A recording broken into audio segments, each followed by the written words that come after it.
The debate में आपका स्वागत है। आज हम भारतीय संविधान की एक तरह से आत्मा पर चर्चा कर रहे हैं।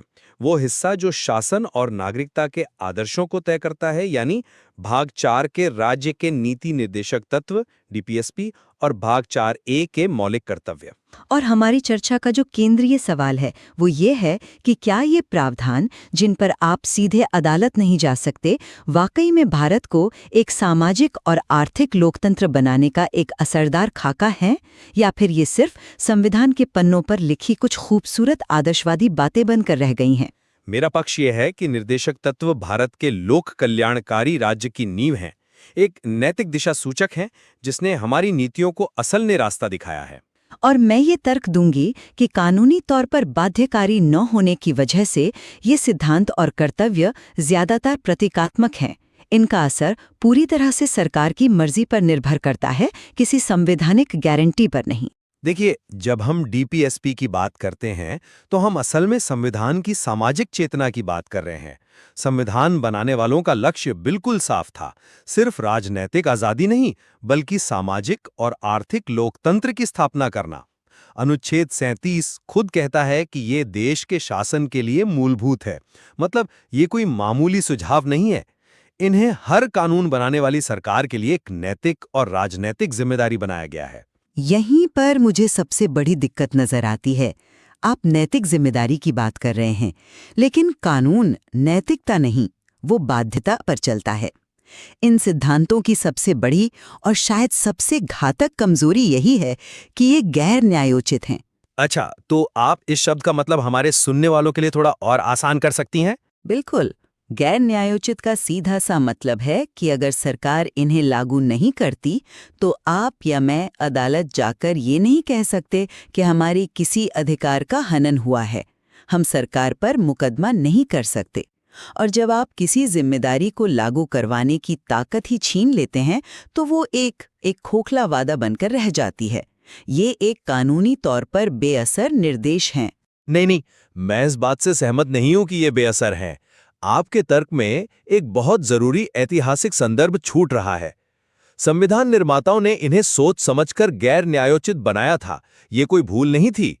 जरा सोचिए, 1947 में जब देश आजाद हुआ तब हमारे पास इतने संसाधन कहां थे कि हम हर किसी को काम, समान वेतन और सामाजिक सुरक्षा की गारंटी एक मौलिक अधिकार के तौर पर दे पाते। अगर ऐसा करते तो सरकारें हर दिन अदालतों में खड़ी होतीं और देश चलाना नामुमकिन हो जाता। तो ये एक व्यवहारिक कदम था, एक लक्ष्य तय कर दिया और उसे हासिल करने का रास्ता राज्यों की क्षमता और समय पर छोड़ दिया। मैं इसे एक अलग नजरिए से देखती हूँ।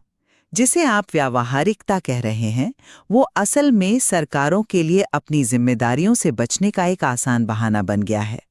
जब कोई कानूनी मजबूरी नहीं होती तो सरकारें अक्सर उन मुद्दों को टाल देती हैं जो राजनीतिक रूप से मुश्किल होते हैं।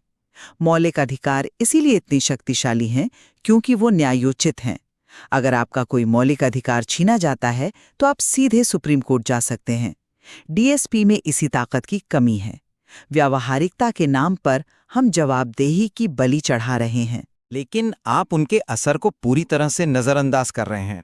डीएसपी का असली जीनियस कानून बनवाने में नहीं बल्कि एक स्थायी संवैधानिक दबाव बनाने में है। इन्होंने नागरिकों, सामाजिक कार्यकर्ताओं और यहाँ तक कि न्यायपालिका को भी राज्य को जवाबदेह ठहराने के लिए एक भाषा दी है, एक ढांचा दिया है। शायद अदालत में नहीं, लेकिन जनता की अदालत में जरूर। मिसाल के तौर पर अनुच्छेद 45 में बच्चों के लिए मुफ्त शिक्षा का निर्देश था। दशकों तक ये सिर्फ एक निर्देश रहा, लेकिन इसी ने वो नैतिक दबाव बनाया जिसके चलते 86वें संशोधन से शिक्षा का अधिकार एक मौलिक अधिकार यानी अनुच्छेद 21A बन गया।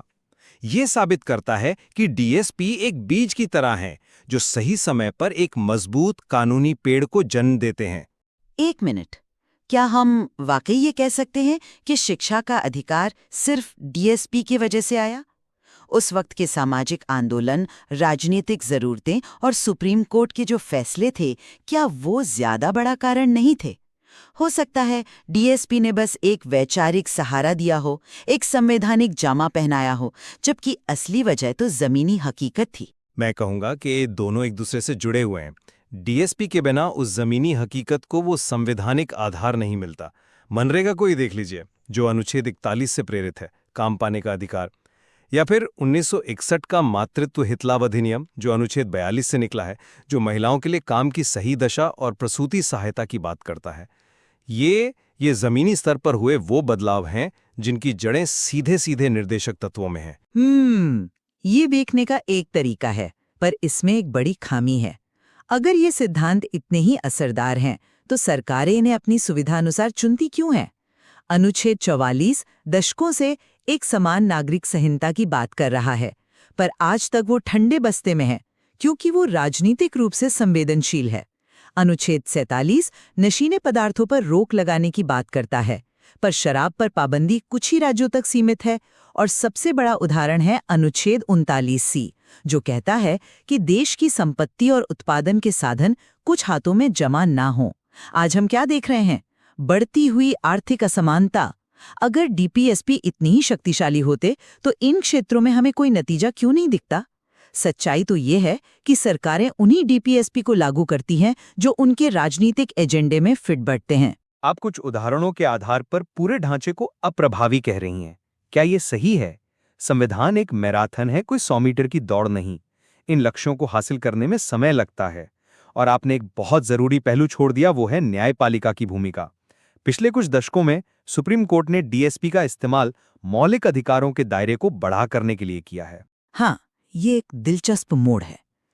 आप कहना चाहते हैं कि न्यायपालिका उस कमी को पूरा कर रही है जो विधायिका ने छोड़ी है। बिल्कुल, जैसे अनुच्छेद 48A में पर्यावरण की सुरक्षा का निर्देश है। यह एक डीएसपी है, आप इसे लेकर कोर्ट नहीं जा सकते।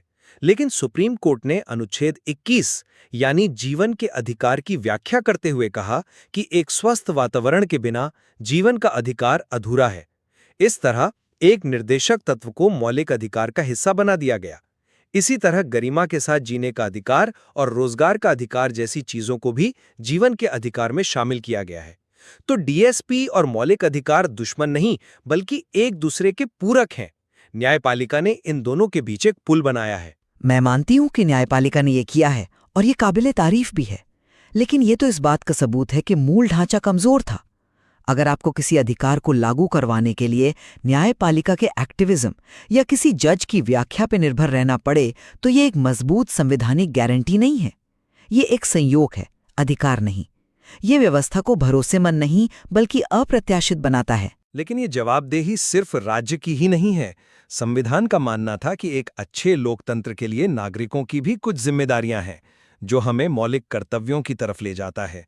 क्या ये कर्तव्य उस संतुलन को बनाने में कामयाब हुए हैं? ये एक बहुत बड़ा सवाल है।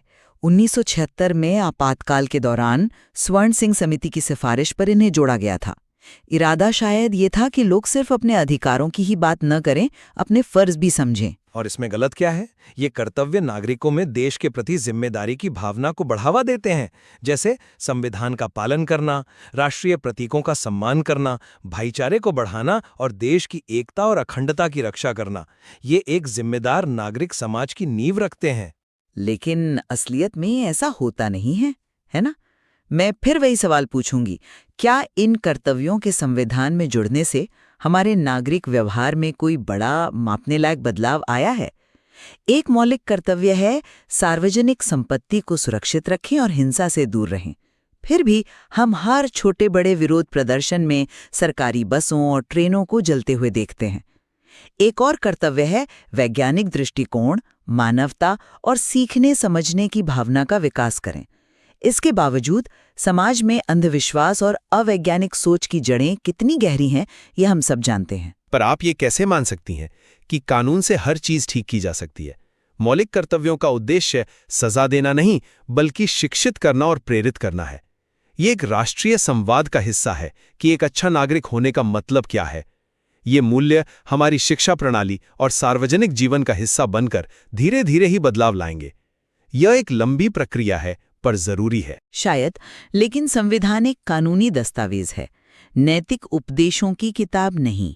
जब हम डीपीएसपी और मौलिक कर्तव्यों को एक साथ देखते हैं तो एक ही पैटर्न उभरता है, महान आदर्श लेकिन कमजोर प्रवर्तन।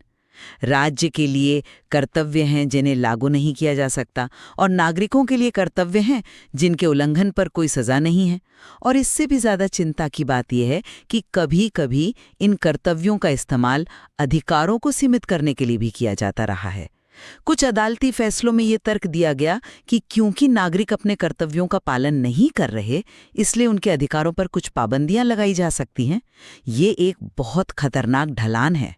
अंत में मैं यही कहूंगा कि राज्य के नीति निर्देशक तत्व भारत के लोक कल्याणकारी राज्य के वादे की बुनियाद हैं। जैसा कि हमने शिक्षा के अधिकार और पर्यावरण कानूनों के उदाहरणों में देखा, भले ही ये सीधे अदालत में लागू ना हो, पर इन्होंने दशकों से हमारे कानूनों और नीतियों को एक नैतिक दिशा दी है। ये हमारे संविधान की सामाजिक आत्मा है, जो हमें याद दिलाते हैं कि राज्य का अंतिम लक्ष्य सिर्फ कानून व्यवस्था बनाए रखना नहीं, बल्कि हर नागरिक के लिए सामाजिक और आर्थिक न्याय सुनिश्चित करना है।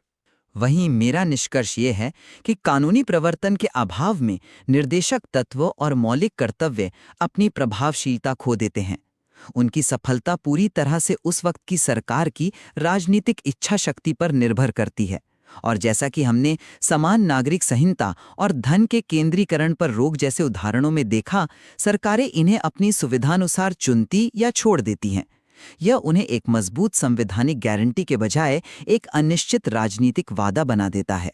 जब तक इन सिद्धांतों के पीछे कानूनी ताकत नहीं होगी, ये हमेशा हाशिए पर रहेंगे। तो ये स्पष्ट है कि इन संवैधानिक प्रावधानों का मूल्यांकन इस बात पर निर्भर करता है कि हम उन्हें एक व्यावहारिक कानूनी उपकरण के रूप में देखते हैं या एक नैतिक और राजनीतिक दिशा सूचक के रूप में। बिल्कुल। क्या ये शासन का एक ठोस खाका है या केवल आदर्शवादी आकांक्षाएं? यह एक ऐसा सवाल है जो भारतीय लोकतंत्र के लिए हमेशा प्रासंगिक रहेगा। दिए गए स्रोत में इन विषयों पर और भी गहरी जानकारी मौजूद है, जिसे पढ़कर आप अपनी राय बना सकते हैं।